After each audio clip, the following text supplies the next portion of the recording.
Now let's kick things off tonight by sending things to our very own Chief Meteorologist, Chad Merrill. Chad is live at the Oak Hill Animal Hospital. Chad, how's it going out there?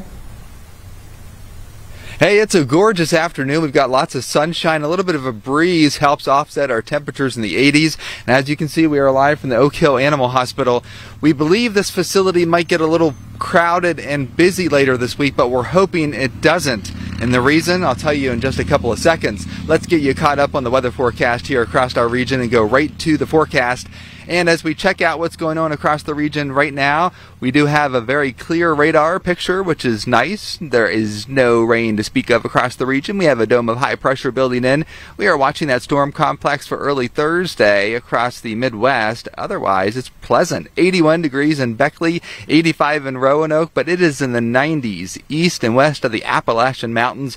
The start of things to come. Your overnight forecast, it will be mostly clear at 9 o'clock and through midnight, and will be mostly sunny in the morning. Pretty comfortable. Our temperatures down into the lower 60s.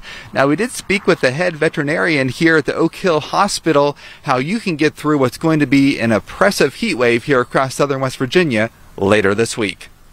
The first heat wave of the season commencing later this week. We will see a rapid jump in temperatures. It will feel more humid as the week goes on, and don't expect much relief from any clouds or rainfall. I'm joined by Dr. Mindy Osborne. She's the owner of the Oak Hill Animal Hospital. And I want to first ask you, what is the busiest time of the year for your facility? By far, it's the summertime. The kids are out of school. We've got a lot of hot weather. People are coming in, getting vaccinated. Animals get hurt, being outside more often, hit by cars, things like that. Do you tend to see an influx of patients during the heat? Absolutely. A lot of these brachycephalic breeds, the dogs with the short noses, they can't tolerate the heat as well. So they come in and they're in heat stress or heat stroke. They can't breathe and get the extra air in through the lungs because they're overheated. Does the humidity affect pets like it affects humans? Absolutely. The higher the humidity, the harder it is for these guys to control their temperature. And what are the signs that your pet might be suffering from a heat stroke or even heat exhaustion? Excessive panting, tongues turning colors, turning more blue, noises when they breathe, called stridor, laying down, not wanting to get up and move. And what is the treatment you usually give for the animals and the pets when they come into the hospital? So what advice would you give to folks even before we hit this real hot weather we're going to get late this week?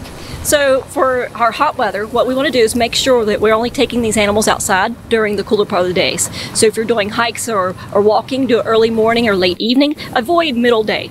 Try to keep these animals in the shade as much as possible. Plenty of water available. If you're out and about and you're concerned your animal's starting with a heat stroke, the number one thing is get them to water, cool them down. Actually put water on them to try to cool their body down a little bit before you get them over to the hospital. And I know with humans, usually the first heat wave of the season is usually the most difficult to get through because your body's not acclimated to it. Is that the same with pets? Absolutely. So keep a watch on these guys. If you notice these guys are having some trouble breathing or they're panting more, stop the exercise, get them inside, cool them off, take them into the air conditioning, get them in the shade. Well, thank you very much. I appreciate all your time today. Thank you. Chief Meteorologist Chad Merrill reporting for Newswatch.